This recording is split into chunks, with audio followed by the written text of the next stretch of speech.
Ladies and gentlemen, friends, one and all, Philippa and I are delighted to be hosting Work Avenue's 10th anniversary dinner, and really thank all of you for making it happen and being here. It's a Monday night, it's raining. Thank you very much indeed. My first meeting with Shraga Saltzman, MBE, the CEO of Work Avenue, was a brief introduction at an awards lunch. But Shraga, bless him, is the master of many things, especially the master of networking. And within a very short time, he had netted me with his energy and drive. At that time, my older son, Josh, had followed his new girlfriend, now, thank God, his wife, 5 years, back to London. He had the perfect CV for Israel. Combat in the army, degree from the IDC, but not for here, Cornished. I mentioned this to Shraga, who wasted no time in introducing him to the right people in the particular field that Josh was interested in. He didn't do it by ticking boxes or filling in forms, but in the Shraga way, his own contacts, networker. Clever, I thought, to give the Mintz boy attention. But then I came to Work Avenue, and I saw that every boy, girl, man or woman was given exactly the same dignity and consideration as Josh. I met with an amazing team, spearheaded by the incomparable Debbie Sheldon, whose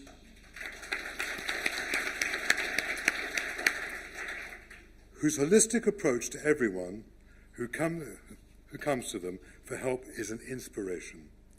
The World Centre, or WeHub, which is also there, is buzzing with hope and inspiration, and certainly filled with dignity. Everyone is doing what they can to help others find their place in the world of work and be financially secure. I immediately felt that I wanted to be part of this team. How could I not step up to the mark and join an organisation who felt so responsible for others within our community? And when I say community, it really is the whole community. Their work encompasses everybody, regardless of observance or affiliation, Jewish or not.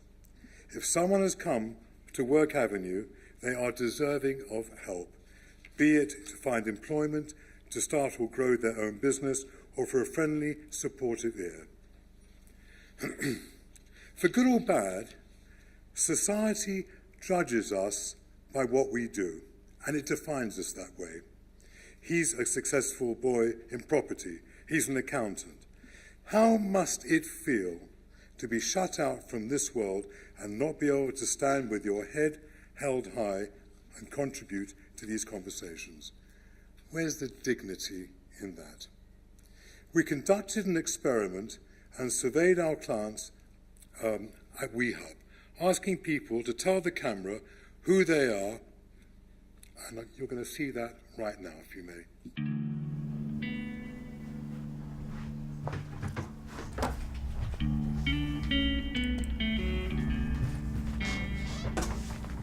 My name is Danny Kozelik and I do sales for a company called School Hire. Hi, my name's Daniel Brand and I'm the founder of an education startup called Snap Revise. My name is Lena Baker and I'm a copywriter. My name is Lawrence Robinson and I'm an advisor at Park Hill Financial. My name is Karen Eisenberg and I'm a sourcing consultant for Optimum Buying. My name's Claire Adler and I'm a luxury communications consultant. My name is Jonathan Eisenberg and I'm the director of Brampton Real Estate.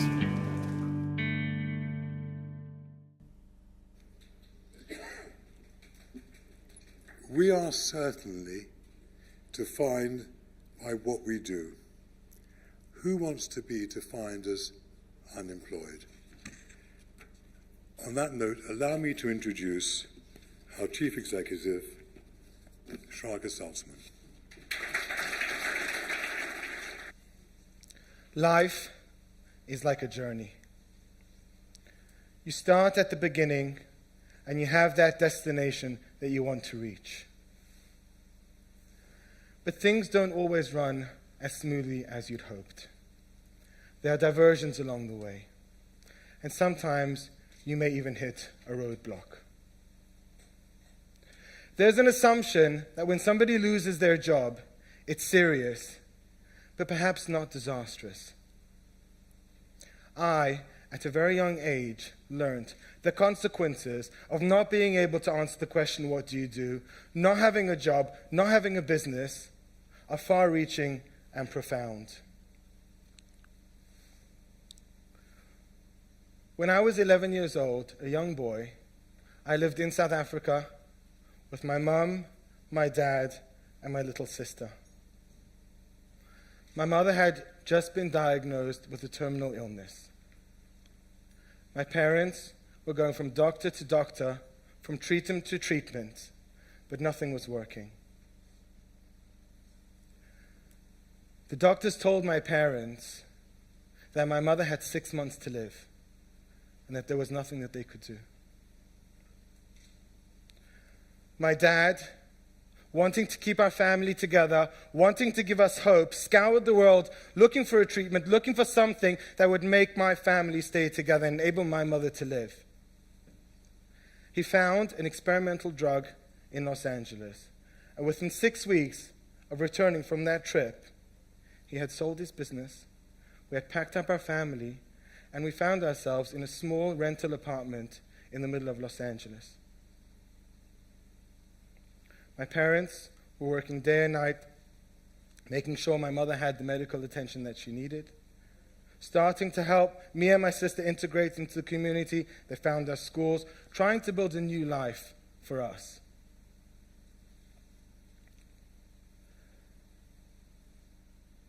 The first week, my mother went to shul.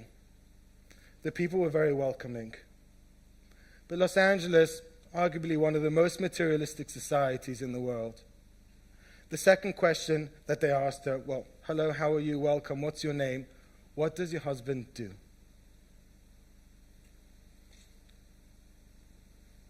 She didn't have an answer.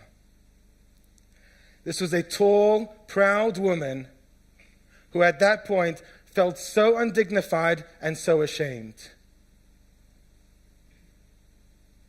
The second time she came to shul, the same thing happened.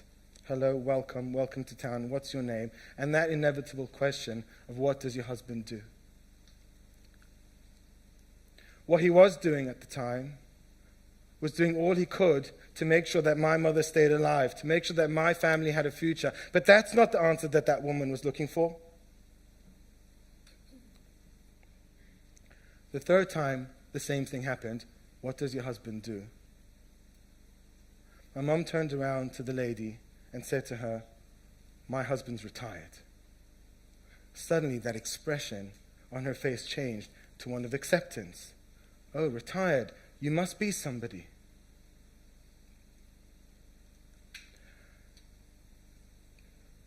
My mother lived another 24 years after that. She saw my sister and I get married and grandchildren. My experience as a young child have impassioned me to do the work that I do, to do the work that we do at Work Avenue. It's impossible to explain to somebody what it must feel like not to be able to answer that question of, what do you do? Not to have the basics, not to have enough to buy the basics for you and for your family. But let me tell you about a number of people whose lives we have impacted at Work Avenue and how we have helped them hold their lives and their families together. Shani, a young girl, came to us for help. She had a young child. Her husband had recently left her, and she was literally left holding the baby. For her to go and get a regular job was impossible, because the cost of childcare was so prohibitive that just wouldn't have helped. But Shani did have skills. She had strong admin skills, and she had good IT skills. Together we worked with Shani and we came up with the idea of opening a virtual office service from her home. We put together her business plan with her. We created a cash flow. Through our network of business contacts, we got her first client. And she started to build her business. And it grew, and then she started employing other people. Today, Shani still runs that same business from her home, supports herself and her young child with dignity and pride, and is also employing other people, enabling them to do the same.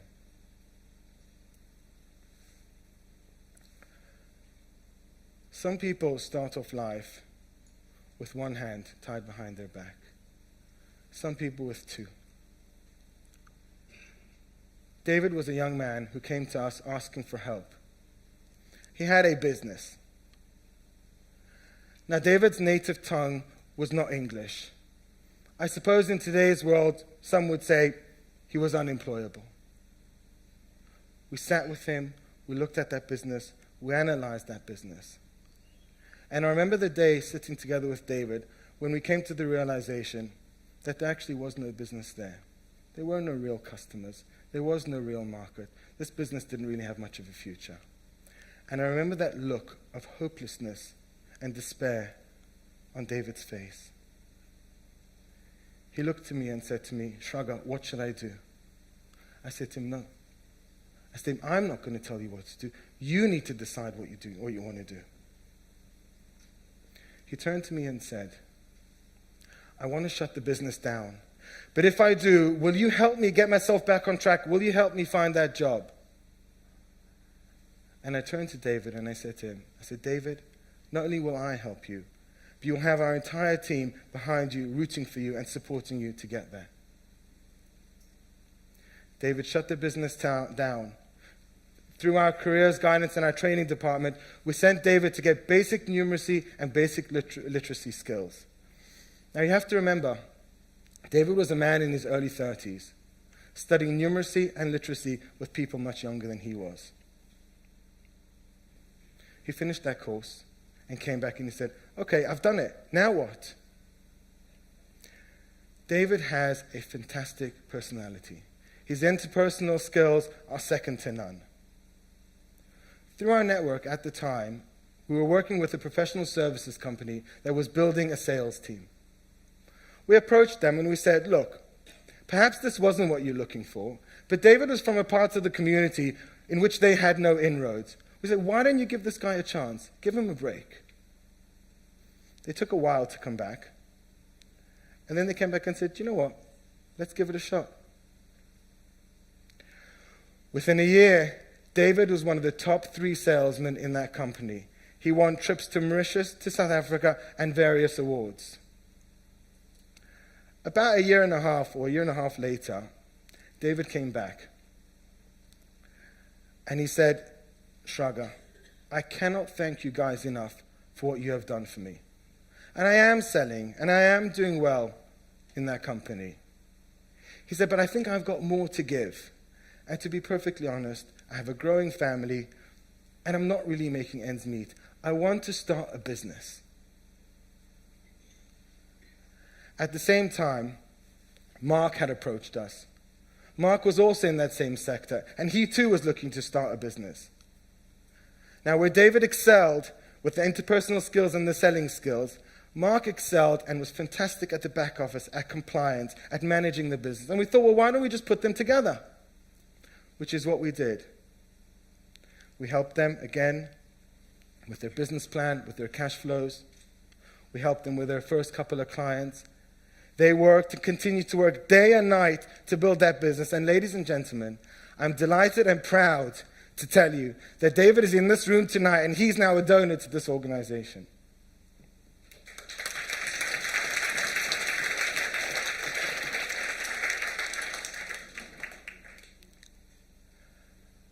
I think to myself sometimes, when was that moment when I stood back and thought, wow, what a privilege it is to be doing my job.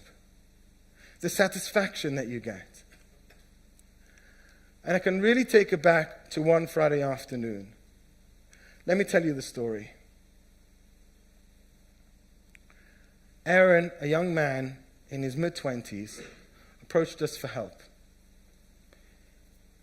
He had gone from interview to interview and couldn't secure the job that he needed. Aaron had a severe stammer. At the same time, Aaron had a young wife, and they were having difficulty starting a family. And the fertility treatment that they were having was so expensive. But Aaron didn't want to give up on his family, and he wanted to get that job. And he came to us and he said, "Please, can you help?" Through our training department and our careers guidance, we decided together that perhaps Aaron should qualify as a bookkeeper, which is what he did. He did that course diligently and qualified. He came back and said, "Shraga, look, you know the problem that I have. You know the difficulty that I have. How am I going to get that foot through the door? How am I going to secure that job?" At the time, through our network of contacts, there was one company looking for a bookkeeper. We approached them and we said, "Look, we have no question Aaron can do the job. But he has a disability. It's difficult for him. We're looking for you to give him a break, to give him a chance. If he can't do the job, you don't have to keep him, but give him a chance." Aaron went to meet them, and then they were thinking about it. And I remember that Friday afternoon, I was sitting in my office together with Aaron, and we got that call offering Aaron that job. As we were walking out, going home, I turned to Aaron and I said to Aaron, "Have a good Shabbos." He turned around to me with this huge smile on his face, and he said to me, "Shraga, if your Shabbos is only half as good as mine and my family's, it's going to be fantastic." That feeling that I felt at that moment cannot be explained and is incomparable. That satisfaction to know that you have given him and his family hope is something that just is unbelievable. Today, Aaron lives in Manchester. He owns his own home. He has a good job. He and his wife adopted a young little girl, and 12 months later had a baby of their own. He's a proud homeowner, family man with a great job.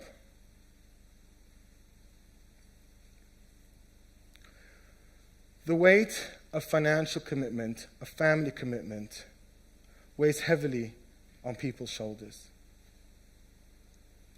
I remember one morning when Joe walked into our office looking for a job. He was dressed in his suit and his tie, carrying his briefcase. And he had just been made redundant, and he wanted our help. We helped him with his CV. We gave him some ideas of jobs he could go for. And he left seemingly with a little bit more hope than what he had come in with. The next day, Joe was back, again, in his suit and his tie with his briefcase. He said, "Look, I'm looking for a job. I need a computer to sit at. Would you mind if I used your offices?" We said, "Sure, that's what we're here for. Feel free."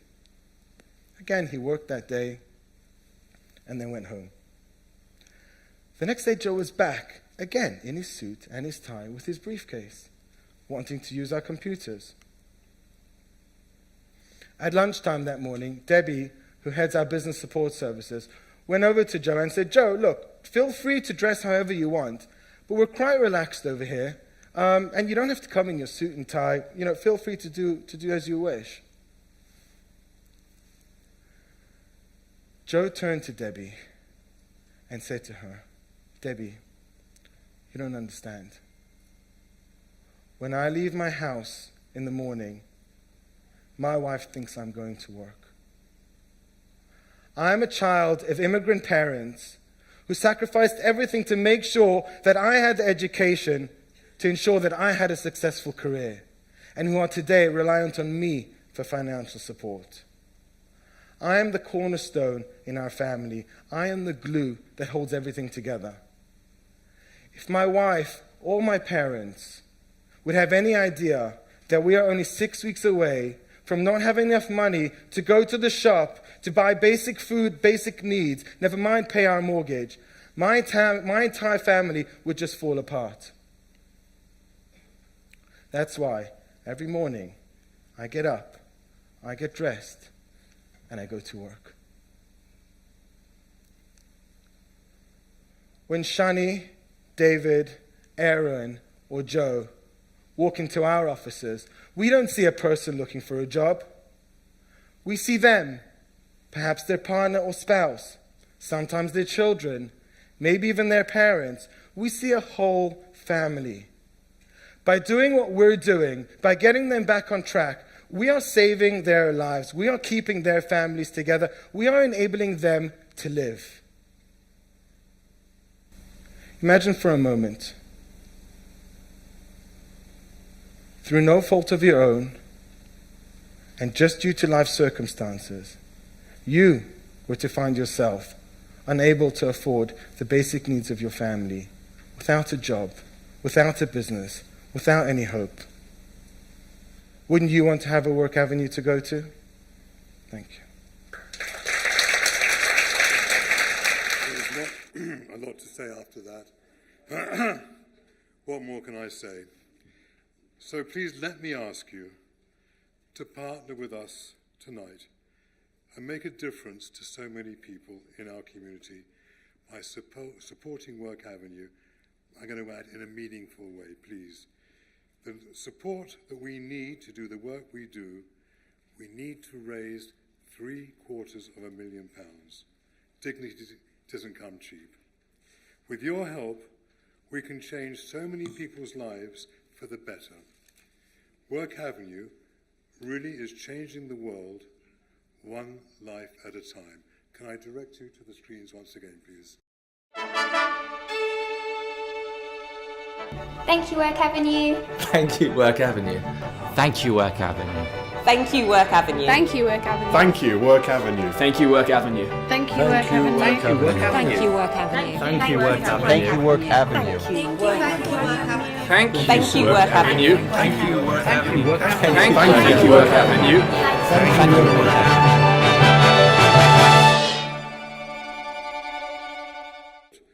Thank you for your generosity. Thank you for being our partners. To tell you the truth, there's just not enough thank yous in my heart to thank you enough. Please, table host, do your job, and please, everyone, dig deep. Thank you very much.